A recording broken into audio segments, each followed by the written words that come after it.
Assalamualaikum dan salam sejahtera. Syukur kehadirat Ilahi kerana dengan izinnya kita dapat bersua di dalam forum ilmiah bagi membincangkan salah satu topik berkaitan dengan falsafah dan isu semasa, iaitu etika alam sekitar yang menjadi topik hangat sejak akhir-akhir ini. Nama saya Muhammad Syarudin bin Abdul Rahman, nombor metrik 22307300 yang akan mempengerusikan forum kita untuk hari ini. Sebelum itu, kami ingin mengucapkan ribuan terima kasih kepada pensyarah kami, iaitu Profesor Madya Dr. Sheikh Abdullah bin Hassan Maidin atas tunjuk ajar bagi kursus JUF 101 Falsafah dan Isu Semasa. Topik perbincangan kita pada hari ini berkisar mengenai etika alam sekitar. Sejak akhir-akhir ini, kelestarian alam sekitar merupakan satu topik yang hangat diperkatakan. Sejak akhir-akhir di dalam Islam, manusia dan alam sekitar tidak boleh dipisahkan. Sebelum manusia dicipta, Tuhan telah menyediakan alam sekitar bagi kehidupan manusia di dunia ini terlebih dahulu. Menurut Allah, bumi ini adalah hamparan dan keperluan bagi kehidupan manusia dan manusia dilarang daripada melakukan kerosakan di muka bumi. Laporan kerosakan pada alam sekitar sering dilaporkan di akhbar-akhbar adalah disebabkan oleh permasalahan etika manusia zaman moden, yang mana apabila manusia tidak menggunakan akal yang waras. Okey, apa itu etika? Menurut Kamus Dewan edisi keempat, menyatakan etika bermaksud prinsip moral atau nilai akhlak yang menjadi pegangan seseorang individu ataupun kumpulan manusia. Menurut Ketua Pertubuhan Bangsa-Bangsa Bersatu, PBB, menyatakan amaran peringkat merah untuk perubahan iklim seperti tahap gas rumah hijau, suhu permukaan, haba lautan dan peaksidan, peningkatan paras laut, letupan ais di Antartika dan pemecahan glasier. Terlalu asyik saya berbicara tentang alam sekitar sehingga lupa memperkenalkan ahli panel kita yang kacak belaka serta sungguh bergaya pada hari ini.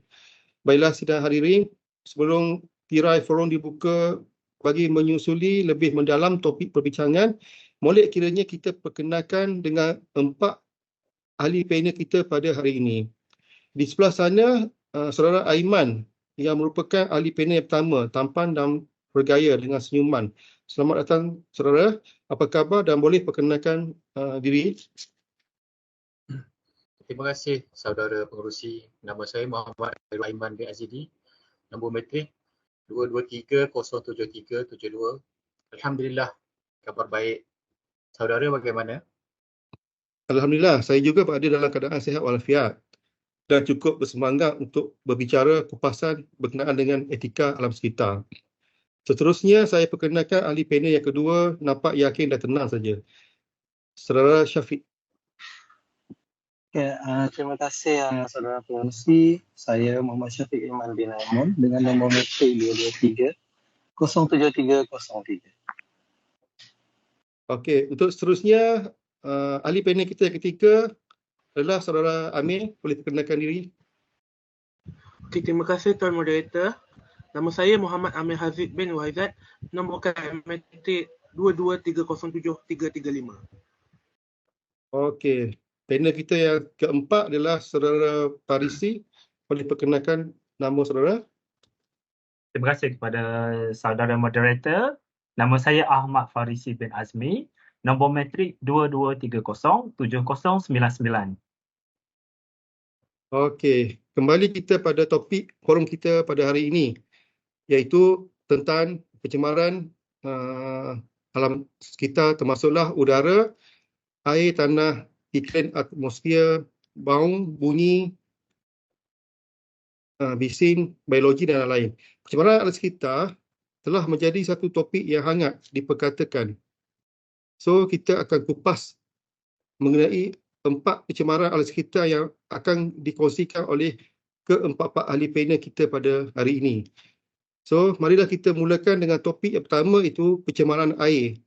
Boleh saudara Aiman membuat analisa faktor utama terjadinya pencemaran air, dan boleh saudara ceritakan kes yang bagi saudara menggemparkan tanah air kita berkenaan dengan pencemaran air ini.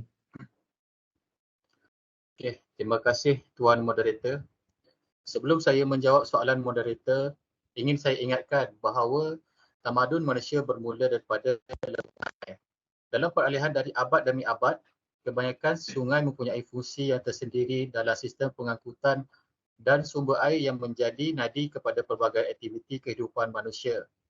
Malangnya, sungai yang berhampiran penempatan manusia dan kawasan perindustrian pula dilihat semakin nazak dan membimbangkan akibat sikap perbuatan manusia. Kawasan perindustrian banyak dibina berhampiran sungai dan menyebabkan pencemaran sering berlaku.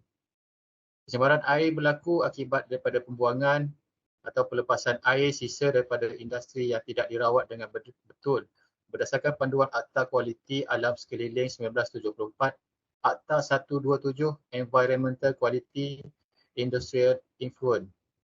Kira negara kita pernah berlaku kes yang menggemparkan negara pada tahun 2019 iaitu insiden pencemaran sungai Kim Kim, Pasir Gudang Johor yang menjejaskan kesihatan orang awam dan menyebabkan 111 sekolah di Pasir Gudang terpaksa ditutup sehingga keadaan kembali pulih. Keadaan ini berlaku adalah disebabkan oleh etika sekumpulan pekerja industri yang membuang atau melepaskan air sisa industri secara tidak betul.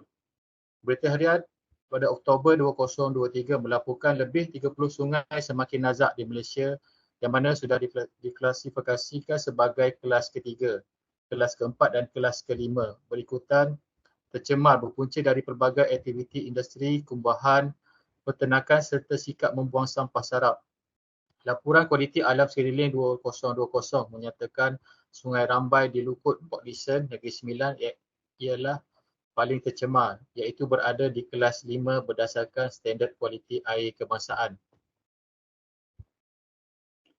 Okey, terima kasih Saudara Aiman. Seterusnya kita beralih pada topik kita yang kedua iaitu pencemaran udara. Boleh Saudara Syafiq ulaskan mengenai permasalahan ini?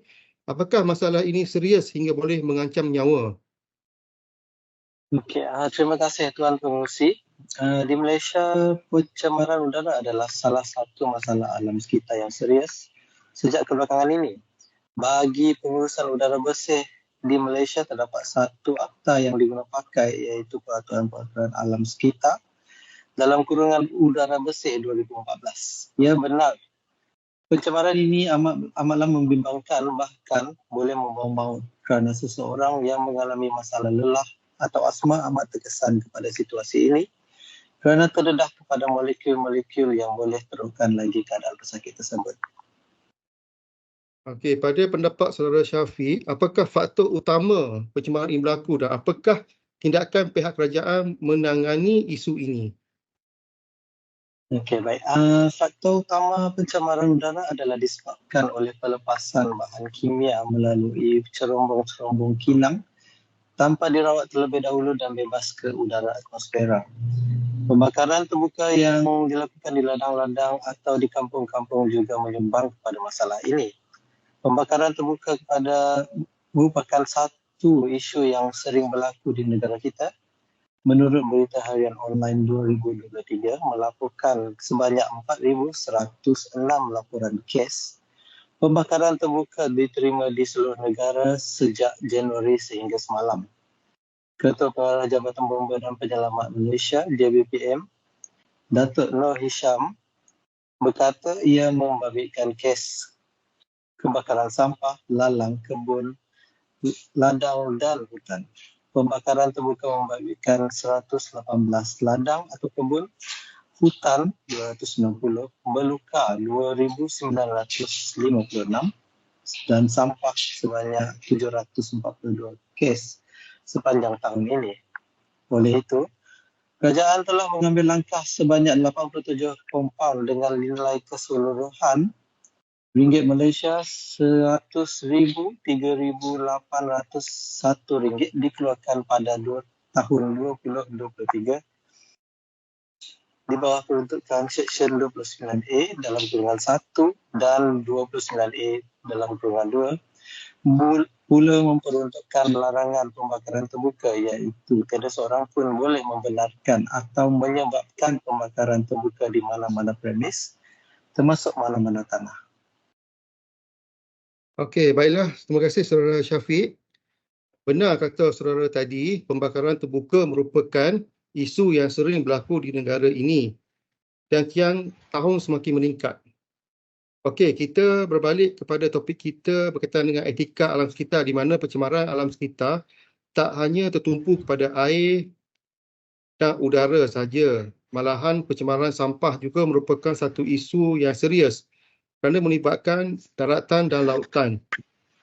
Okey, oleh itu kita jemput saudara Amir untuk mengulas tentang pencemaran sampah di Malaysia. Okey, terima kasih Tuan Moderator. Untuk info ahli panel yang lain dan moderator, masyarakat pada hari ini sering memandang enteng terhadap permasalahan pencemaran sampah ini. Pencemaran sampah ini berlaku disebabkan oleh sikap masyarakat kita sendiri yang mana kesedaran tentang alam lemah. Pencemaran sampah ditakifkan sebagai perbuangan bahan asal daripada aktiviti manusia ke alam sekitar sehingga menyebabkan perubahan landscape alam sekitar.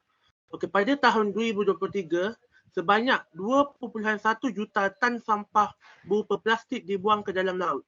Laporan kajian yang dijalankan oleh Utility Bidder iaitu pihak pembekal perkhidmatan tenaga di United Kingdom melaporkan Malaysia sekarang berada kedudukan 10 teratas di dunia yang paling banyak buangan plastik dalam.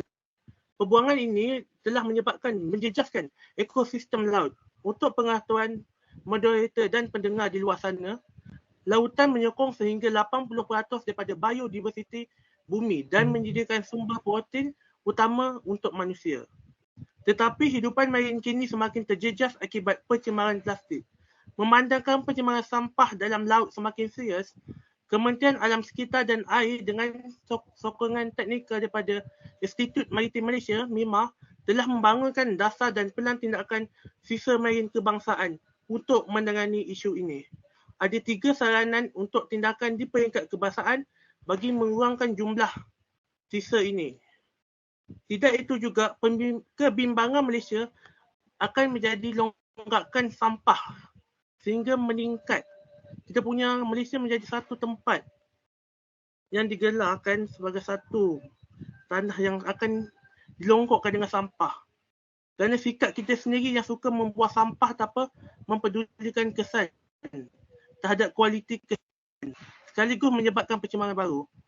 Oleh itu, satu undang-undang telah diperkenalkan berkaitan pengurusan sampah iaitu Akta Pengurusan Sisa Pekerjaan dan Pembersihan Awam 2007 bagi buangan yang berbahaya adalah di bawah peraturan alam sekeliling.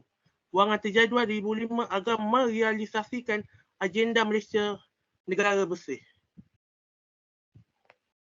Okey, terima kasih atas penjelasan yang panjang lebar daripada saudara ahli panel kita yang ketiga, iaitu saudara Amir, tentang pencemaran sampah. Soalan saya seterusnya buat ahli panel yang keempat, saya ingin bertanya kepada saudara Farisi berkaitan dengan pencemaran bunyi pula. Pada khemah saudara, apakah pencemaran bunyi ini berbahaya? Boleh saudara ulaskan mengenai pencemaran bunyi? Okey, baik. Terima kasih kepada saudara pengerusi, saudara moderator, saudara Syahrudin. Bagi menjawab persoalan saudara mengenai pencemaran bunyi ini, saya bagi satu contoh menurut Pertubuhan Kesihatan Dunia, World Health Organization. Pencemaran bunyi ini sebenarnya berada di kedudukan ketiga pencemaran alam sekitar yang paling berbahaya selepas udara dan air. Kenapa ya? Pencemaran bising yang berlaku ni, pencemaran bunyi yang berlaku ni sebenarnya merupakan penghasilan bunyi yang kuat dan bising daripada mesin, contohnya ya, haiwan dan manusia yang mengganggu aktiviti atau keseimbangan dan keselesaan hidupan yang lain. Pencemaran bunyi ini juga boleh menyebabkan permasalahan pendengaran yang teruk, tertekan dan tekanan emosi sebagai contoh.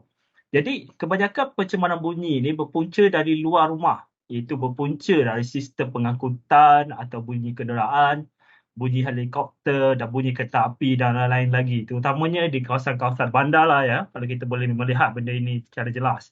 Jadi dalam proses pembangunan industri juga boleh menyebabkan pencemaran bunyi. Sebagai contoh, bunyi yang dikeluarkan melalui pemprosesan material, jentera-jentera berat dan aktiviti-aktiviti pembuatan di kilang dan sebagainya. Sumber lain bagi punca pencemaran bunyi ini juga adalah penggerak kereta, siren, perkhidmatan kecemasan dan lain-lain lagi.